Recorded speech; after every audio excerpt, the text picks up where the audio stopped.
gases. The dock is covered in creosote, which produces toxic smoke when it burns.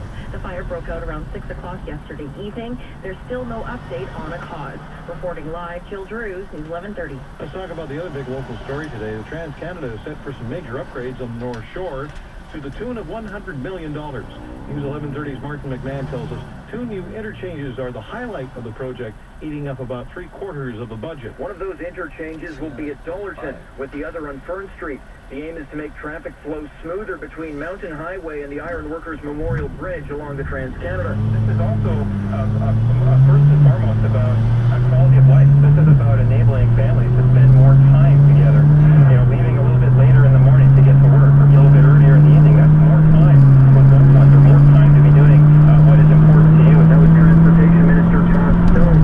The feds are contributing $34 million, with the province and district of North Vancouver chipping in $66 million. Reporting from North Vancouver, Martin McMahon, News 1130. It would seem the yes and no campaigns in the transportation tax vote have gone fairly quiet, with 6 weeks left to mail in your ballot.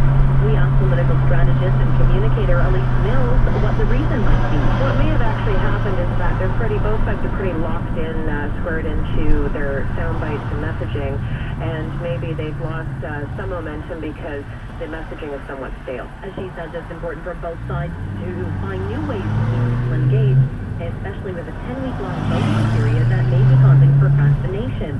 Mills adds both sides should be flooding out their messages, especially the Yes campaign, which has far more money to spend. Well, the Canucks will try to rally and beat the Flames tonight at Rogers Arena in Game 2 of their playoff series. The game has to compete with this lovely weather you see outside right now, so we're wondering right now what you're planning to do for the game tonight. So are you going to watch it in person? Are you going to go to a friend's place, maybe at pub, or maybe you're just going, Canucks, who cares?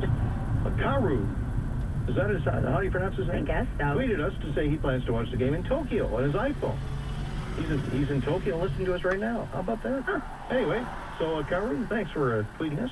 We'd like to hear from you. 604-877-6332. That's our listener line number. Or you can tweet us as well at News 1130 Radio. Now 406 at News 1130. It is 17 degrees downtown. A 37-year-old man is being accused of killing his mother-in-law in Richmond earlier this week.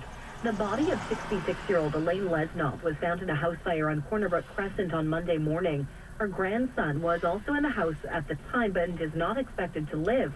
A Sergito Soms has been charged with second-degree murder. We're hearing from Vancouver's new police chief the day after Adam Palmer was named to replace Jim Chu. Palmer says it's still not clear when he's going to take over. I have conversations with the chief and the police force. There's contract issues to work through. So it will probably be sometime in the next few weeks, but there is no definitive date at this point.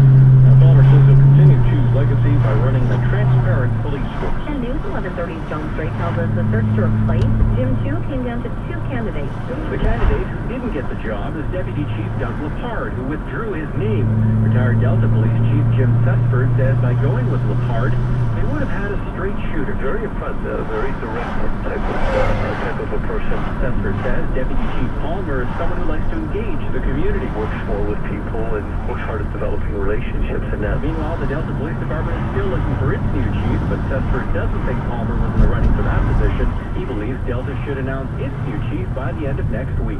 John Strait, News 1130. Still with chiefs, the RCMP has announced its new one to lead officers in Coquitlam, Port Coquitlam, Canmore, and Belcarra.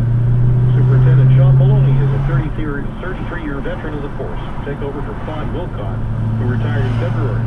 Most recently, Maloney worked for the Richmond detachment. Today was the first time a witness swore while testifying at the trial of Mike Duffy in Ottawa.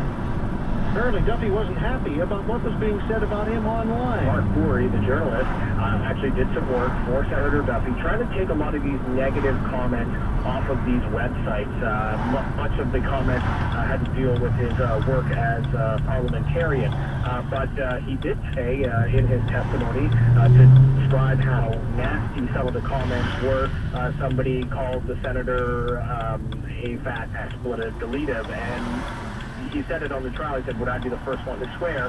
And then he went on and said the swear word. That was News 1130's Cormac McSweeney in Ottawa. A former Montreal Archbishop Jean-Claude Turcotte is being remembered at his funeral as a religious man who never forgot society's less fortunate. Quebec Premier Philippe Couillard told reporters outside a cathedral that Turcotte was a man of empathy and compassion. Cardinal Turcotte was somebody who lived deeply the message of the gospel all his life, being close to poorest among us, bringing back the sense that we need to find again in our society, the sense of empathy and compassion. So this is what I will keep, that we will keep as a memory. The federal government was represented by Public Safety Minister Steve Blaney, but also NDP leader Tom Mulcair. From the Canadian Press.